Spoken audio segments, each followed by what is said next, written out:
statistically speaking, if you invite 10 married couples over for a dinner party this weekend, pour the wine, and sit around laughing and sharing stories about mortgages and life, two of those couples are hiding a really profound, agonizing secret. It is a staggering secret, honestly. It really is. I mean, they Right. share the appetizers, they share the car ride home, they even share a bed, but behind closed doors, they haven't touched each other in months. Sometimes even years. Exactly. They are experiencing the most silent, isolating epidemic in modern romance. They are in a completely sexless marriage, and, no one at that table has any idea. Right. Because it is the one kind of grief we are universally conditioned to lie about, especially at our age. So we really are. And being together for 20 years now, the two of us have certainly seen friends go through this, and we've navigated our own seasons of distance. Oh, absolutely we have. We treat physical intimacy in long-term relationships like gravity, right? Like this invisible force that should just simply exist without our conscious input. Like it's just supposed to happen magically. Yes, exactly. And when that force begins to fail, when the romantic atmosphere slowly evaporates out of the room, couples don't sound the alarm. They absorb the loss internally. They just swallow it. They do. They internalize it as a personal failure or a private shame rather than recognizing it as a highly documented, incredibly common physiological and sociological event. Which is exactly the invisible wall we are tearing down today for you, the listener. Because for this deep dive, we are synthesizing a massive stack of source material to really understand the mechanics of why physical passion dies. And more importantly, the clinical science of how to bring it back. Right. We have decades of clinical observation from the Gottman Institute's Love Lab. We are pulling in the brilliant and often really uncomfortable sociological frameworks of Esther Perel. Her work is just phenomenal. It really changes how you look at things. We are also examining Dr. Debreso's highly provocative neuroscientific research on how modern technology and socioeconomic shifts are hijacking our biological mating drives. Plus, the comprehensive national data on human sexual frequency. The value of combining these specific sources is that, well, no single discipline has the full answer. Right. It's a puzzle. It is. Yeah. I mean, if you only look at the biology, you miss the emotional decay. If you only look at the psychology, you ignore the very real neurochemical and environmental shifts happening in the modern world. So our mission today is to map that entire anatomy for you. We want to take you underneath the hood of a fading relationship and expose those invisible gears. The microscopic daily interactions, the unsaid resentment. Exactly. The things that slowly grind intimacy to a halt. Whether you are actively living inside this painful dynamic right now, or maybe you're stepping into a long-term commitment and want to armor plate your relationship, this conversation is going to dismantle your assumptions about long-term love. It definitely dismantled some of ours when we were reading through it. It really did. So let's start with the clinical threshold. Because, the word sexless sounds like an absolute zero, but the scientific definition is actually a specific metric. Yeah. In clinical research and sex therapy, a marriage or long-term partnership is categorized as sexless when the couple engages in 10 or fewer sexual encounters per year. 10. So we are talking about less than once a month. Right. When you map that onto a calendar, that basically covers a birthday, an anniversary, Valentine's Day, and I don't know, maybe a random vacation. The rest of the year is just a physical desert. A desert that 15 to 20% of all married couples are currently living in. That is just wild to me. 1 in 5 couples. It surprises a lot of people because of the pervasive media narrative that everyone else is having this wildly vibrant sex life. But we are actually in the middle of a massive demographic contraction that sociologists are calling the sex recession. I was combing through the general social survey data in our stack, and the trajectory over the last 30 years looks like a cliff. In 1990, 55% of adults reported having sex at least weekly. And now? By 2024, that number had plummeted to 37%. We aren't just talking about a slight dip here. Millions of physical interactions have simply vanished from the human schedule. And we really have to look at where the sharpest declines are occurring to understand the mechanism behind it. Because the intuitive assumption is always that, well, an aging population like us is dragging the average down. Right, everyone blames the older folks. Exactly. But the most alarming data points are actually emerging from the youngest cohorts. The Gen Z numbers in these sources are frankly astonishing. They really are. According to the recent survey, 67% of Gen Z respondents stated they would actively prioritize getting a good night's sleep over having sex. Nearly 70%. I mean, we choose sleep now because we're in our late 60s, but for young adults in their biological prime to choose unconsciousness over physical intimacy, that is telling. It speaks to a profound systemic exhaustion. Furthermore, 1 in 3 young men between the ages of 18 and 24 report having had zero sexual activity in the past 12 months. A third of them. Wow. From an evolutionary biology standpoint, a 33% abstinence rate in that specific demographic, males, at the absolute apex of their testosterone production, is an evolutionary anomaly. It really signals that environmental and psychological suppressors are currently overpowering fundamental biological drives. But wait, let me ask you this. If we look at the timeline, the 1990s were hardly a stress-free utopia. Oh, definitely not. People worked long hours, there were recessions, global anxiety. Mm-hmm. Why is the exhaustion of the 2020s fundamentally different? How is it uniquely destroying libido in a way that our generational stressors didn't? Well, the distinction lies in the nature of the exhaustion itself. In previous decades, fatigue was primarily physical or occupational. Today's exhaustion is a chronic neurological depletion. Because of the phones and the constant news? Yes. We live in an era of hypersurveillance, constant digital connectivity, and relentless comparison. The cognitive load required just to exist right now keeps the human nervous system in a perpetual state of low-grade fight or flight. And you can't be intimate when you're fighting for your life. Exactly. When your sympathetic nervous system is constantly engaged by emails and alerts, your body suppresses the parasympathetic nervous system.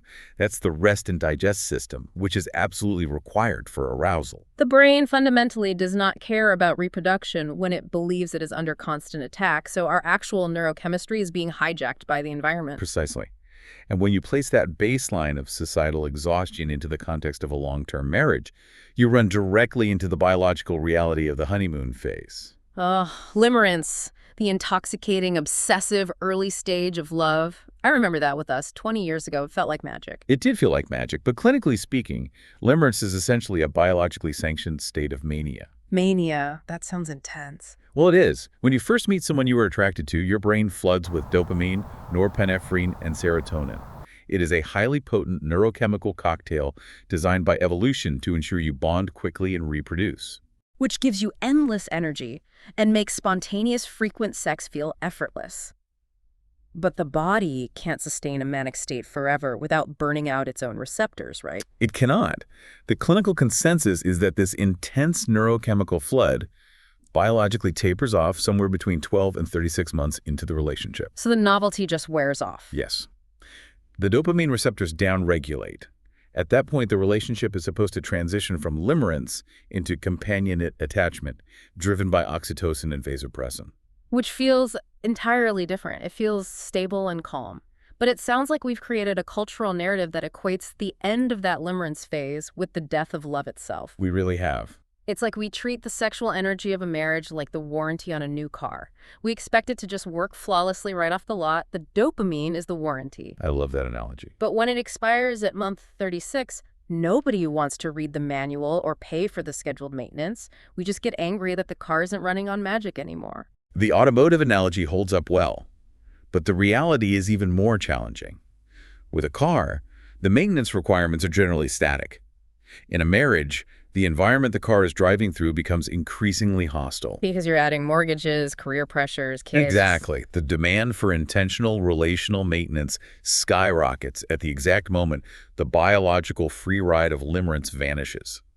When couples fail to cross that bridge, they default into what therapists call roommate syndrome. Oh, roommate syndrome. I read the case studies on this in our stack, and they are heart-wrenching. It is a highly functional tragedy. Highly functional is the defining characteristic. These are couples who operate as elite co-managers of a life. Right. They divide the household labor perfectly. They manage the budget, coordinate the carpools, care for aging parents. We've certainly had years where we felt like that, just managing the logistics of life. We absolutely did. Yeah. But if you observe these couples clinically, there's an absolute cessation of nonverbal, non-utilitarian affection. No lingering touches in the kitchen, no sitting on the same side of the couch. The marriage just becomes a board meeting. And the human cost of that board meeting is staggering. There was a specific economic study in our sources that attempted to quantify the psychological value of sexual intimacy in a marriage. Oh, this stat blew my mind. The researchers found that for a married couple, increasing their sexual frequency by 50%, say, from twice a month to 3 times a month, correlates with a boost in self-reported life happiness, equivalent to earning an additional $50,000 a year in household income. $50,000. Think about the sheer volume of stress, overtime, and physical degradation a person will endure to secure a $50,000 promotion at work. They are completely convinced that the money is the ultimate key to unlocking their happiness. Meanwhile, the relational equivalent of that joy is sitting right across from them at the kitchen table, completely neglected because they are too exhausted from chasing the financial raise to invest in the romantic one. It completely inverts our priorities. It really does. But if this kind of connection is that valuable, we have to ask the uncomfortable question. What exactly are we allowing into our bedrooms to destroy it? Let's map out the hijackers. To map them out, we must look at the 3 primary domains of interference: the biological, the technological, and the sociological. Let's unpack the biology first. Because, as we know very well, no matter how much you love your partner, the physical hardware of the human body changes the rules of engagement as we age. The biological shifts are profound, and they are frequently misinterpreted as emotional rejection. For men, the primary physiological hurdle is the gradual decline in free testosterone as they age. Combined with the cardiovascular changes. Yes, this isn't just a simple lowering of libido. The vascular changes often manifest as intermittent erectile dysfunction. And the mechanism here is critical. When a man experiences ED, the brain registers it as a catastrophic failure of evolutionary purpose. So the psychological shame and performance anxiety spike his cortisol levels. And cortisol is a vasoconstrictor, isn't it? Exactly. So the anxiety about losing an erection literally restricts the blood flow necessary to maintain one, creating this agonizing, self-fulfilling prophecy. He finds himself in a terrifying neurological loop.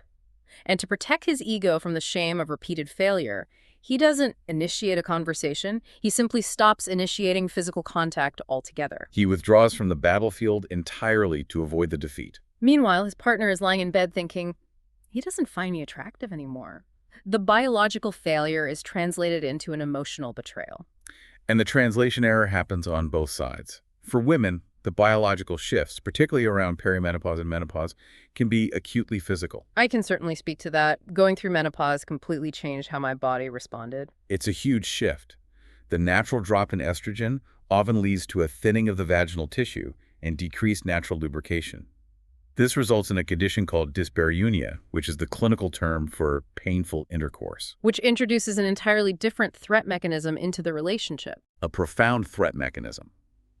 If an action causes physical pain, the amygdala, the brain's threat detection center, immediately flags that action as dangerous. So the nervous system begins to subconsciously associate her partner's physical approach not with pleasure or love, but with impending pain. Yes. 40% of the women surveyed in the clinical data pointed to the onset of menopause symptoms as the precise starting point of their marital sexlessness. Her body is executing a logical defense mechanism, but the partner experiences it as a cold, inexplicable rejection. It's the ultimate tragic irony. If touching a hot stove burns your hand, you don't keep touching it just to prove to the stove that you love it. You pull away. Right. But because couples don't talk about the reality of dyspareunia or the shame of ED, both partners just retreat into their own corners, silently diagnosing the other person as selfish or unattracted to them. Did you ever feel that way, honestly, when we were going through those biological shifts? I think we both had moments of quiet insecurity, yes. Yeah. It takes a lot of painful honesty to realize it's biology, not a lack of love. It really does. But that is just the biological hijacking. Modern couples are also contending with environmental hijackers that our generation didn't have to deal with when we were young. Which brings us to the glowing rectangles we sleep next to every night. We have to talk about the Instagram effect, because the data here feels almost dystopian. The visual environment we inhabit today is historically unprecedented. For the entirety of human history, your visual sexual landscape was limited to the real, flawed, physical human beings in your immediate village. Right. But today, a person scrolls past thousands of highly curated, digitally altered, perfectly lit images of extreme physical attractiveness in a single afternoon. We are swimming in supernormal stimuli. The research indicates that 1 in 10 men explicitly admit to losing interest in having real-life sex with their actual partner because their visual expectations have been so skewed by looking at influencers on social media. They've trained their dopamine receptors to respond only to an impossible, frictionless digital ideal. And the psychological damage is reciprocal, isn't it? Absolutely. Women in these studies report feeling significantly less attractive, highly self-conscious, and disconnected from their own bodies after consuming the same platforms. It creates a massive chasm of comparison. A real physical body carrying the fatigue of an actual Tuesday, dealing with the logistics of a real household, just cannot chemically compete with an endless feed of hyper-novel, consequence-free pixels. Because the pixels demand no vulnerability. Real intimacy requires you to be seen in your entirety. Your flaws, your exhaustion, your bad moods. Consuming digital content is just a passive extraction of dopamine. It is intimacy without the risk of rejection, and human beings will almost always choose the path of least psychological resistance. This brings us to some of the most controversial and fascinating theories in our source stack, coming from Dr. Deborah So. Yes, she takes a macro-level evolutionary neuroscience approach to explain why our modern behaviors are short-circuiting our ancient mating drives. Her framework requires us to look at human mating not just as an emotional choice, but as a biological algorithm. One of her primary theories focuses on the mass adoption of hormonal birth control. And its invisible impact on chemical attraction. I want to break down the mechanism of this because I think most people view the pill strictly as a reproductive off switch, not an attraction modifier. How does shutting down ovulation change the way a couple desires each other? We have to look at how humans select mates through scent and pheromones. When a woman is not on hormonal birth control, her biology goes through a monthly ovulatory cycle. Right. During the fertile window of ovulation, she emits incredibly subtle subconscious biological signals. Her natural scent changes, the pitch of her voice alters slightly, her skin tone shifts. From an evolutionary standpoint, these signals act as an invisible beacon to male biology, subconsciously triggering heightened attraction and mate-guarding behaviors. It's an ancient homing beacon saying the window for reproduction is open. But hormonal birth control fundamentally alters that landscape. Because it stops ovulation. Yes. Hormonal contraceptives work by introducing synthetic hormones that essentially trick the female body into believing it is already pregnant, thereby halting the release of an egg. When you stop ovulation, you completely silence that biological beacon. So Dr. So argues that by artificially suppressing these natural surges in pheromones, we have inadvertently muted one of the most fundamental triggers for sexual desire. Exactly. It's like trying to listen to a symphony, but the reproductive technology has placed noise-canceling headphones over our biological ears. But let me push back on this timeline for a moment, just looking at the data. Hormonal birth control has been widely available since the 1960s. If the pill is the primary culprit muting desire, why are we only seeing this massive, catastrophic plummet in sexual frequency now, in the 2020s? That is a highly valid critique, and Dr. So's work acknowledges that the pill is not the sole variable. Rather, it's a foundational biological shift that is now colliding with unprecedented sociological changes. Which brings us to her observations on hypergamy and modern socioeconomic structures. And this is the part of the research that touches on some very raw cultural nerves. It certainly does. Let's walk through her sociological theory impartially, focusing strictly on the mechanisms of evolutionary psychology she's proposing from the text. What is hypergamy, and how is it colliding with the modern workplace? Hypergamy is the established sociological and evolutionary term for the tendency of human females to seek mates who possess equal or higher socioeconomic status, competence, and resources. In evolutionary biology, this was a survival mechanism, right? Seeking a mate who could provide protection during the highly vulnerable periods of pregnancy. Precisely. But over the last several decades, we have seen a massive, successful shift in female education and earning power. Women are increasingly outpacing men in university graduation rates and early career earnings. And Dr. So observes a profound sociological friction emerging from this progress. As women climb the socioeconomic ladder, their biological drive for hypergamy doesn't just evaporate. They still subconsciously desire a partner of equal or higher status. But mathematically, the pool of men who meet those traditional criteria is shrinking. This leads to what sociologists call the tall girl problem. Meaning, you have climbed so high that when you look horizontally for a partner, the demographic landscape looks incredibly sparse. And the sources detail how Dr. So connects this to modern workplace initiatives, specifically diversity, equity, and inclusion programs. Yes, her sociological critique here is that modern corporate and cultural structures, such as certain DEI frameworks, heavily prioritize flattening hierarchies, removing traditional aggressive competition, and enforcing strict egalitarianism. So the goal of the modern workplace is safety, equality, and the removal of hierarchy. Correct. But Dr. So argues that human female mating psychology did not evolve to be aroused by flat hierarchies. It evolved to be aroused by competence, status, and the successful navigation of a hierarchy. So her theory posits that when society artificially flattens these structures, it inadvertently suppresses the traits that trigger evolutionary attraction. That is the theory she presents in the text, yes. I see the evolutionary logic she's tracing there, but I really have to challenge the premise that egalitarianism destroys attraction. We also have mountains of sociological data suggesting that couples who share equal power actually report higher marital satisfaction. They do. The data on shared domestic duties is very clear. Right. Doesn't an egalitarian marriage reduce the resentment that traditionally killed women's libidos in the past? If a man is doing half the laundry, isn't that acting as modern foreplay rather than a suppression of his masculine status? It's an essential counterargument, and it highlights the central paradox of the modern relationship. You are entirely correct that shared domestic burden reduces resentment, which is vital. But Dr. So's framework differentiates between companionate appreciation and erotic desire. I see. A woman may deeply appreciate her partner for doing the laundry. It makes him a wonderful co-manager of their life. But appreciation is a frontal lobe emotion. Arousal is an ancient limbic system response. So Dr. So is questioning whether the traits that make someone a perfect egalitarian roommate are diametrically opposed to the traits that trigger primal evolutionary lust. Exactly. Which perfectly sets up the psychological core of this entire crisis. If the biology is faltering and the sociological landscape is confused, how does that actually play out on a random Tuesday night in the kitchen? This brings us to the micromechanics of how a marriage actually falls apart day by day. We have to look at the Gottman Institute's concept of the avoidant dynamic. The Gottman Institute has spent decades observing the exact micro-interactions that predict marital success or failure. The avoidant dynamic is the slow-motion car crash of a sexless marriage. It never begins with a dramatic confrontation, does it? Never. It begins with a totally mundane, often justifiable disparity in desire. It starts with a simple bid for connection. One partner, we will call them the initiator, reaches out. Maybe a lingering kiss or suggesting going upstairs early. Yes. And the other partner declines. And the critical thing to understand is that the decline is almost always valid.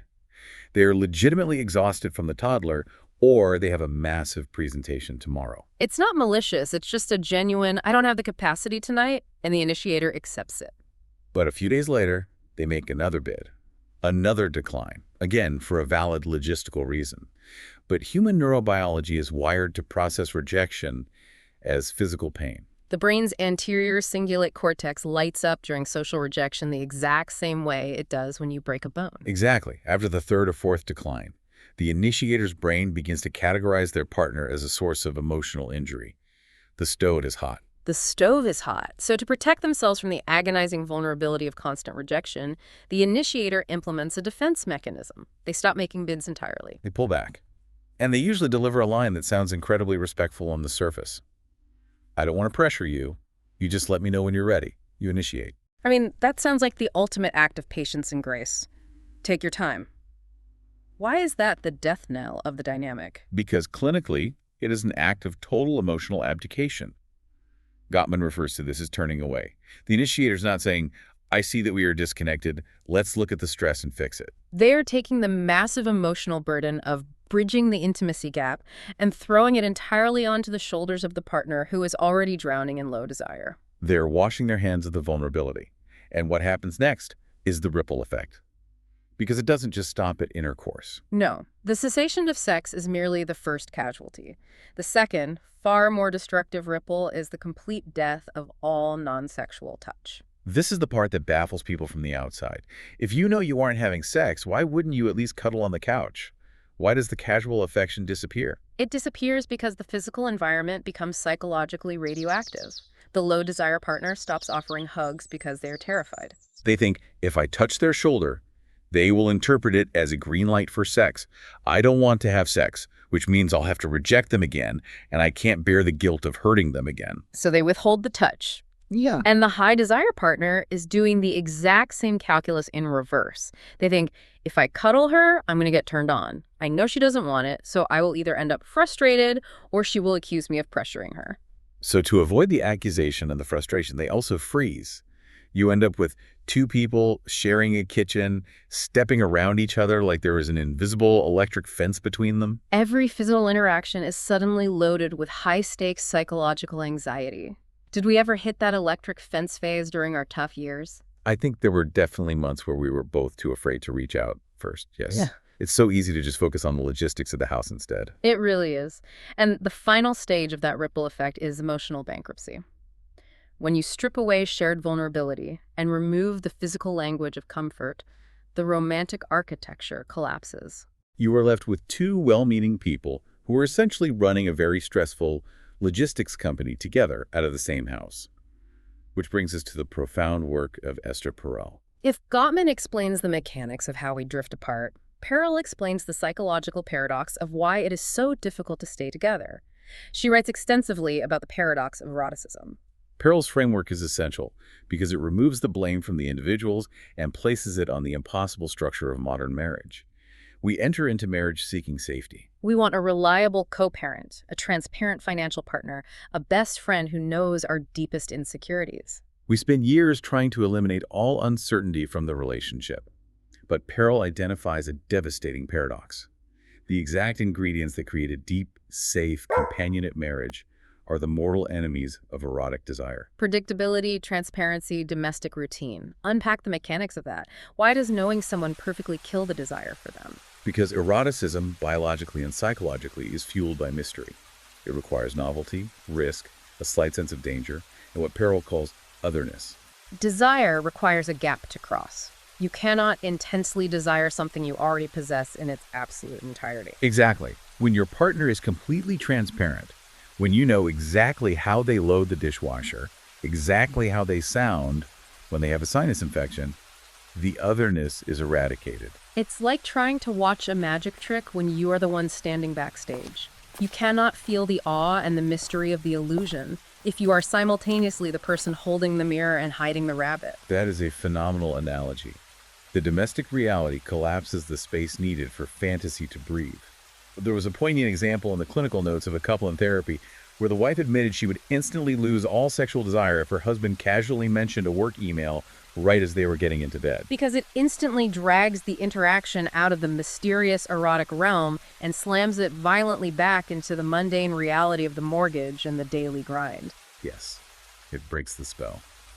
And we see this paradox magnified exponentially during certain life stages.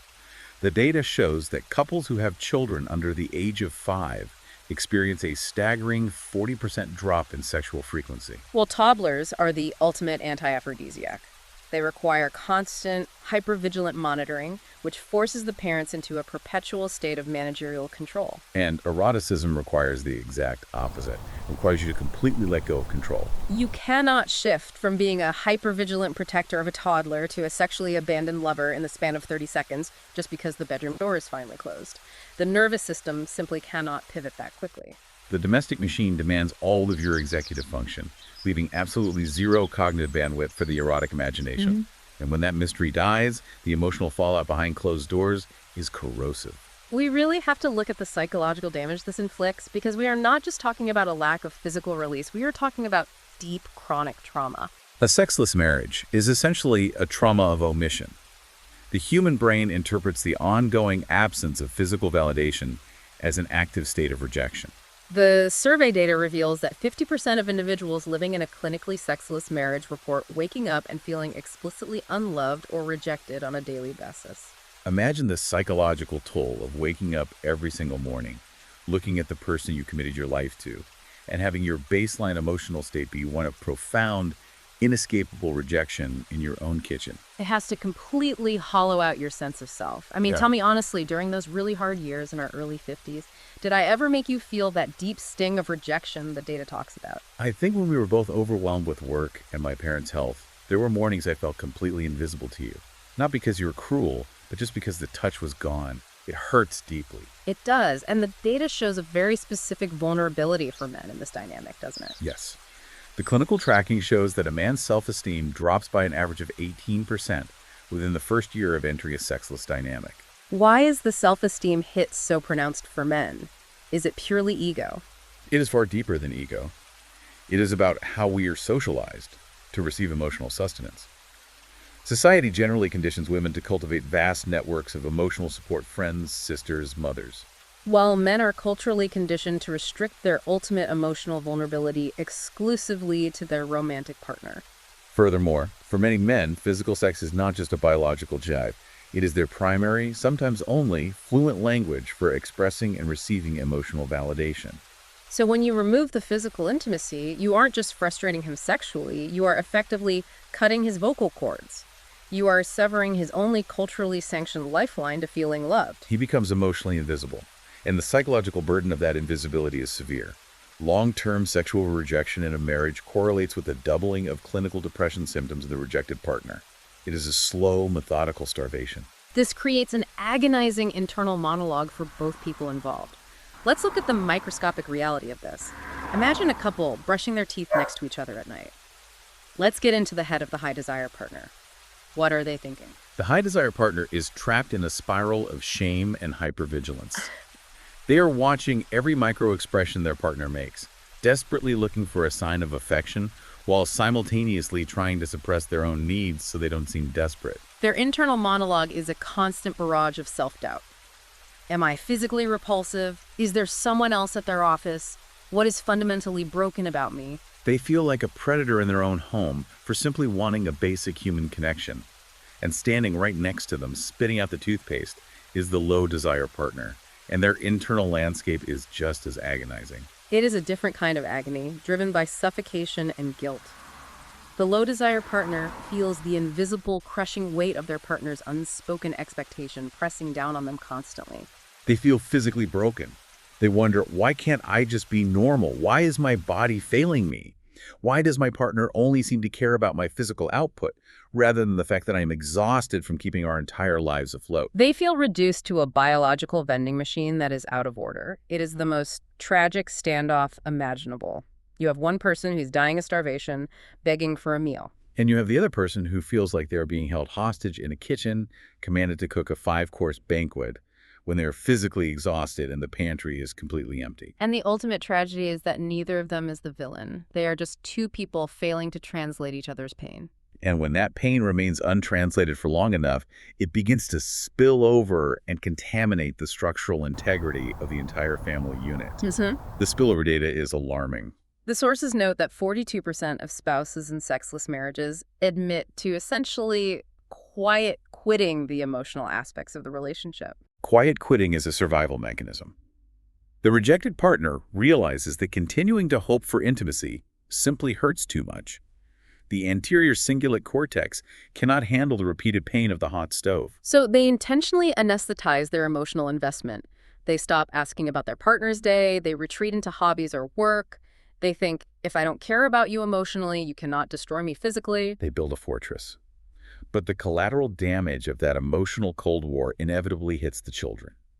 The research indicates that 72% of children raised in sexless, emotionally divested households report sensing palpable tension or coldness between their parents. Children possess incredibly sensitive mirror neuron systems. They register the lack of lingering eye contact, the stiff body language, the transactional tone of voice. They internalize a model of marriage that is fundamentally devoid of warmth. This goes back to Gottman's concept of the emotional bank account. A marriage requires constant small deposits of goodwill and physical affection to survive the inevitable withdrawals of daily life. When the touch stops, the deposits stop. The account goes bankrupt. And when the account is bankrupt, every minor logistical disagreement triggers a massive emotional overdraft. One of the most fascinating comparisons in the clinical data is the differing trajectories of financial arguments versus sexual withholding. Right. The data shows that financial betrayal, like secretly draining a savings account, is twice as likely to cause an immediate explosive divorce. The papers are filed the very next week. But sexlessness operates differently. It is the leading indicator of long-term decay. It doesn't cause an explosion. It is a slow-moving, imperceptible glacier. It moves inches a year, but the sheer grinding weight of the unexpressed grief and the quiet quitting eventually crushes the entire foundation of the marriage until there is nothing left to save. Staring at that glacier is terrifying. Acknowledging the depth of the decay is brutal. But if a couple realizes they are standing in the middle of this emotional wasteland, how do they actually pull themselves out? Once the avoidant dynamic is fully locked in, how do you cross the kitchen and touch your partner without setting off the electric fence? This is where the clinical interventions require a massive paradigm shift. To solve the crisis of a sexless marriage, you often have to radically decenter the concept of sex entirely. And the therapeutic world has learned incredibly profound lessons about this from studying the dynamics of mixed orientation marriages, haven't they? Specifically, couples where one partner identifies as asexual and the other is allosexual, meaning they experience typical sexual attraction. I found this section of the source material completely paradigm shifting. You have two people with fundamentally incompatible biological drives regarding intercourse. How do they not just survive, but build deeply intimate, successful marriages? They succeed because they are forced to deliberately deconstruct and rebuild the definition of intimacy from the ground up. Because intercourse is largely or entirely off the table, they cannot use it as a crutch for emotional connection. They rely on a framework that sociologists call erotics. Now, clarify that term because when most people hear erotics, they instantly think of pornography or explicit sexuality. In the clinical and sociological sense, erotics has nothing to do with intercourse. Erotics is defined as the intentional, mindful, and deeply focused cultivation of energy between two people. It is about treating shared presence as an end in itself, rather than a means to a physical goal. So it's the difference between going to an art gallery together and actually discussing the brushstrokes versus just walking through the gallery in silence while both of you are checking emails. Exactly. Or it is the practice of what psychologists term parallel play, like toddlers do. Yes, but elevated for adults. It is the ability to sit in the exact same room. Perhaps one partner is reading a novel and the other is playing a video game, but there is a profound humming sense of shared safety and energetic connection. The asexual couples excel at this because they have completely removed the expectation that this shared energy must eventually culminate in a physical act. The pressure is zero. And it turns out, removing the pressure, removing the absolute goal of intercourse, is the foundational mechanic of one of the most successful clinical interventions ever designed for sexless marriages: sensate focus therapy. Sensate focus is the gold standard of sex therapy. It was developed by Masters and Johnson, and it is a highly structured, rigid behavioral protocol. Its entire purpose is to take a nervous system that has been traumatized by performance anxiety and rejection and systematically rewire it. Walk us through the specific mechanics of this therapy, because it sounds like a psychological judo move. You do it through a mandatory 3-stage embargo. When a couple enters sensate focus, the therapist institutes an absolute non-negotiable ban on all sexual intercourse. And a complete ban. That must be shocking for the couple. It is. Then they enter stage 1, which permits non-genital touch only. The couple is instructed to spend dedicated, scheduled time in a quiet room, simply touching each other's arms, backs, shoulders, and faces. The critical instruction is that the goal is not arousal. The goal is purely sensory mindfulness. You are acting as a scientist of your partner's skin. Is it warm? Is it coarse? Why is this specific sensory focus so important? Because it forces the brain to bypass the amygdala's threat response and engage the parasympathetic nervous system. When the low-desire partner knows with absolute certainty that this back rub is legally banned from escalating into intercourse, their cortisol levels plummet. They stop flinching. They stop analyzing the touch for hidden agendas. They actually feel the physical sensation of the touch for the first time in years. They realize the stove is no longer hot. Precisely. Once that neurological safety is established, they move to stage 2. In stage 2, genital touch is permitted, but intercourse remains strictly prohibited. The focus remains heavily on communication and curiosity rather than climax. The dialogue shifts to, how does this specific pressure feel? It is data collection without performance demand. And then stage 3 removes the prohibitions. Mutual engagement is allowed and intercourse may occur, but the fundamental rule remains. There is zero goal-oriented behavior. If intercourse happens, wonderful. If they just lie there and fall asleep holding each other, the exercise is equally successful. I have to ask the uncomfortable question here, looking at it from the perspective of the high desire partner. They have been starving for physical connection for years. Isn't it torture to be allowed to touch in stage 2 but banned from finishing? Doesn't this just breed immense frustration? It requires immense discipline and patience from the high desire partner. Definitely. It can be frustrating initially, but what they quickly realize is that by removing the demand for sex, they're actually lowering the defensive shields of their partner. They trade the short-term frustration of the embargo for the long-term miracle of watching their partner's genuine, spontaneous desire return. When a person realizes they are fully allowed to say no without consequence, their capacity to say yes expands exponentially. You are unhangling the physical act of affection from the crushing anxiety of performance. And it's fascinating how this concept of removing stress acts as a catalyst for desire outside the bedroom, too. The data in our sources regarding domestic labor is a perfect example of this. Yes, the sociological data shows a very clear correlation. Couples who share the burden of household chores equitably, consistently report higher frequencies of sexual intimacy. It sounds like a tired magazine cliche, want more sex, do the dishes. But when you look at the mechanics of the nervous system, it makes total sense. It is entirely mechanistic. If one partner is carrying the entire cognitive load of the household, remembering the grocery list, scheduling the pediatrician, their brain is locked in executive function overdrive. They are chronically stressed. When the other partner steps in and genuinely shares that invisible labor, they are literally removing cortisol from their partner's bloodstream. They are freeing up the mental bandwidth required for the imagination to wander into erotic territory. In modern marriage, proactive domestic and emotional support is the most effective form of foreplay. And the clinical efficacy of these interventions is solid.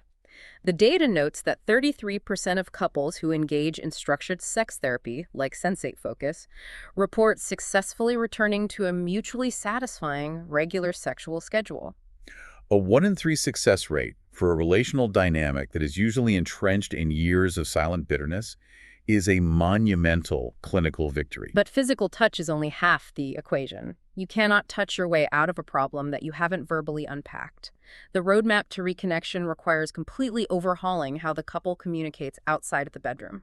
This is where the sources provide a very specific framework for what they call desire mapping. Because, let's be honest, walking up to your spouse in the kitchen and saying, "We need to talk about our dead sex life," is basically pulling the pin on a psychological grenade. It immediately triggers massive defensiveness. It guarantees a fight, not a resolution. Desire mapping is a structured exercise designed to bypass that defensiveness. It requires the couple to sit down individually in separate rooms and write out 2 highly specific lists. The first list is, what specific behaviors, environments, or interactions increase my desire for you? And the second list is, what specific actions, words, or stressors decrease my desire? So it moves away from vague accusations. You aren't writing, "You're always mean to me." You're writing, "My desire decreases when you criticize my driving on the way to dinner." And on the positive side, I feel desire when we laugh together at a joke nobody else understands. It forces granular And self-reflection. the critical phase is when they come together to exchange the maps. There's one cardinal rule of engagement: absolute silence from the receiving partner. No interrupting. No defending your past actions. You simply read your partner's map and absorb the topographical reality of their emotional landscape. You are learning the specific coordinates of what makes them feel safe and what makes them shut down. The sources were also incredibly explicit about the environmental rules of engagement for these conversations. There are times when you absolutely should not attempt to have a dialogue about intimacy. Timing is the difference between a breakthrough and a disaster. The absolute worst environment to initiate a conversation about a sexless marriage is lying in bed, in the dark, 30 seconds after a bid for intimacy has just been rejected. Because the initiator's anterior cingulate cortex is currently registering intense pain, and the rejecting partner's amygdala is screaming with guilt and defensiveness. The neurochemicals of conflict are already flooding the room. You are trying to negotiate peace in the middle of an active firefight. You must schedule these conversations in neutral territory, perhaps a walk in the park or sitting on the patio on a Saturday afternoon when both nervous systems are at baseline.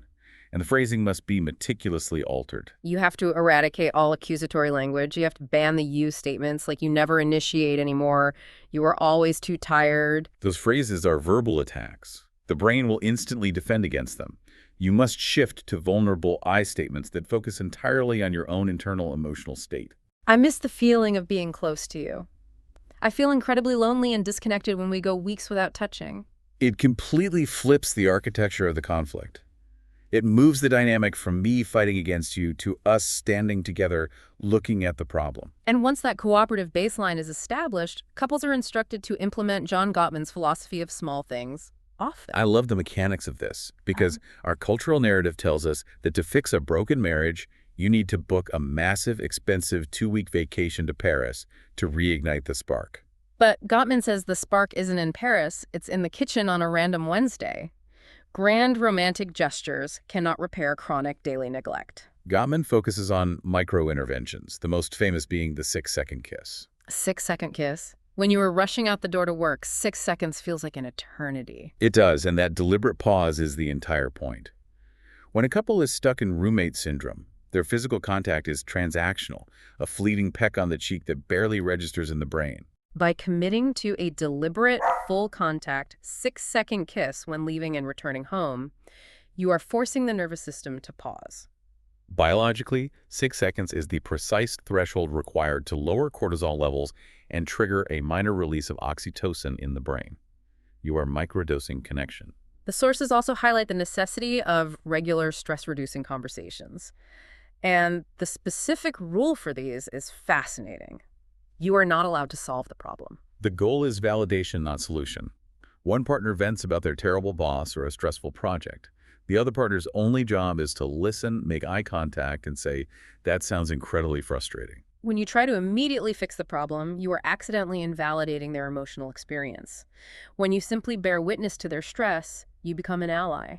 And there was a counterintuitive finding about the role of novelty and distance in all of this. We think the solution to distance is to spend every waking second together, but the research shows that actively making time for individual separate hobbies actually boosts marital sexual frequency by 15%. This circles completely back to Esther Perel's paradox of eroticism. When you spend every moment together, you merge into a single amorphous domestic blob. When you encourage your partner to go engage in a hobby, whether it's a painting class or a difficult hike, they return to the house energized. They bring new stories, a different posture. They become slightly mysterious again. They regain that essential otherness that sparks curiosity and attraction. It makes me think of an analogy. It seems like we constantly treat sex as the thermometer of the relationship. We look at the lack of intimacy, we read the thermometer, we say the relationship is freezing cold. But then we try to heat up the house by just aggressively rubbing the thermometer. We just demand more sex. When in reality, rubbing the thermometer does nothing to the temperature of the house. You have to go down into the dark, messy basement and actually fix the furnace. You have to fix the resentments, the stress loads, the communication breakdowns. That analogy perfectly captures the clinical reality. Intercourse is merely the symptom of the underlying temperature. If the furnace is broken because of unspoken financial resentments, demanding more sex is absurd. If the furnace is broken because the low-desire partner is drowning in childcare, you have to fix the schedule. The sources actually provided exact scripts for couples to use when they're trying to start fixing that furnace. Which I think is a lifeline for people who literally don't know how to open their mouths without starting a fight. For the high-desire partner, who is exhausted by rejection, the recommended script is, "I need to talk to you, I love you, and I want to fight for us, but I cannot do this alone anymore. The distance between us is hurting me." It is a masterful script. It affirms love, it signals a commitment to the team, but it firmly establishes a boundary. It clearly states that the current status quo of silent suffering is no longer sustainable. And for the low-desire partner who is terrified of the pressure, the script is, "I am not in the mood for sex right now, but I do deeply want to be close to you. Can we just cuddle and talk?" Which is a brilliant maneuver. It clearly declines the intercourse, preventing the anxiety spike, but it immediately counteroffers with a bid for emotional and physical closeness. It short-circuits the avoidant dynamic before it can begin, but we have to confront the darkest corner of this deep dive. What happens if you do all of this?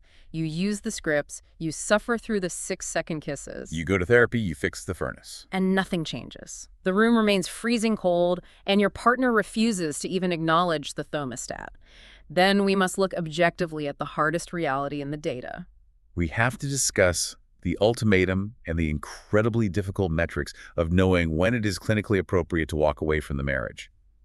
The statistics on the ultimate outcome are sobering. The data shows that 74% of clinically sexless marriages eventually end in divorce. 74%, they do end. But we must be scientifically precise with how we interpret that 74%.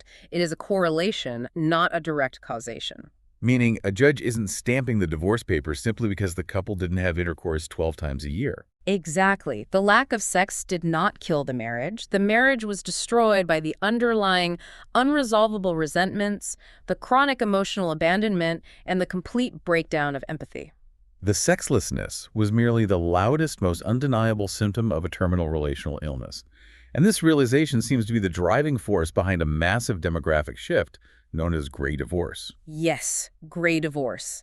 This is the sociological term for the sharply rising rate of couples over the age of 50 who are choosing to dismantle their marriages, and this hits right at our demographic. It really does. In 38% of these specific cases, the primary reason cited on the surveys is growing apart and a profound lack of physical and emotional intimacy. Why is this sudden spike happening specifically in the over 50 demographic? Is it purely empty nest syndrome? The kids go to college and the parents look across the table and realize they are strangers? The empty nest is the catalyst, but the root cause is a fundamental shift in modern life expectancy and cultural expectations. 50 years ago, if you were 55 and unhappy in your marriage, you likely stayed. Because your expected remaining lifespan was relatively short, and divorce carried massive social stigma back then. Right. Today, a healthy 55-year-old realizes they likely have 30 or 40 more years of active life ahead of them. They do the emotional math, and they decide they are simply unwilling to spend 3 more decades living as an invisible roommate in a cold house.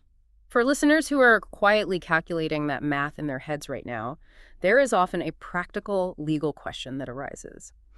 Is a sexless marriage actually legitimate grounds for divorce in the eyes of the law? From a strict legal standpoint, absolutely. In all 50 states, the chronic absence of physical intimacy comfortably falls under the umbrella of irreconcilable differences in standard no-fault divorce proceedings. More notably, in jurisdictions that still recognize fault-based divorces, the prolonged, unilateral, and unjustified refusal to engage in physical intimacy can be legally cited as constructive abandonment. Constructive abandonment. So the legal system explicitly recognizes that physical intimacy is not a luxury add-on to a marriage. It is a fundamental structural component of the marital contract. But legally having the right to leave is entirely different from knowing in your heart if you should leave. How do clinical experts advise a patient who is paralyzed by that decision? How do you know when the machine is truly broken beyond repair? The clinical threshold for knowing when to leave rarely hinges on the actual frequency of the sex. It hinges entirely on the partner's attitude toward the suffering. Right. It's the difference between we aren't having sex and we are both trying to figure out why versus we aren't having sex and my partner literally refuses to care that I am in pain. That is the exact dividing line. The primary flashing red light that a relationship is terminal is stonewalling. If one partner expresses profound emotional pain over the lack of connection, and the other partner responds with a complete, stubborn refusal to even discuss the issue. If they refuse couples therapy, if they mock the concern, if they show absolute zero curiosity about solving the problem, they have effectively abandoned the partnership. You cannot force someone to care about your pain. Another massive red flag detailed in the clinical sources is the weaponization of intimacy. This moves the dynamic from neglect into active emotional abuse. If physical touch or sex is explicitly used as a manipulative tool, if it is coldly withheld as a punishment because you lost an argument, or if it is dangled as a bargaining chip to force compliance on financial issues, that is a toxic, abusive power dynamic. It has nothing to do with a mismatched libido, and it is a clear signal to exit the relationship. I want to take a moment to speak directly to you, the listener. Yeah. If you are sitting in your car right now, idling in a dark driveway, secretly Googling, is a sexless marriage grounds for divorce before you put the car in park and walk inside, I want you to know that you are not shallow. You are not a bad person for wanting to be touched. You are experiencing a profound, deeply human grief. But the agonizing question is, how long do you stay in the driveway? How long do you wait for a partner to meet you halfway before you turn the car around? The general consensus among relationship therapists and clinical psychologists is that before making a permanent decision, you should commit to a highly specific time frame. 6 months of genuine unilateral effort. 6 months. A defined 6-month period where you actively utilize every tool we've discussed. You use the vulnerable I statements, you initiate the desire mapping, you request professional couples therapy. You make the small, daily bids for connection. You do the work consistently without retaliation for half a year. If at the end of those 6 months your partner still adamantly refuses to engage, or if the stonewalling continues, you have your empirical answer. You have gathered the data. You cannot save a marriage by yourself. But to ensure we are presenting the full scope of the research, we must also clarify a crucial exception that the experts note. A marriage can absolutely survive and even thrive without sex. Yes, and it is vital to emphasize this. It is a state known as companionate love.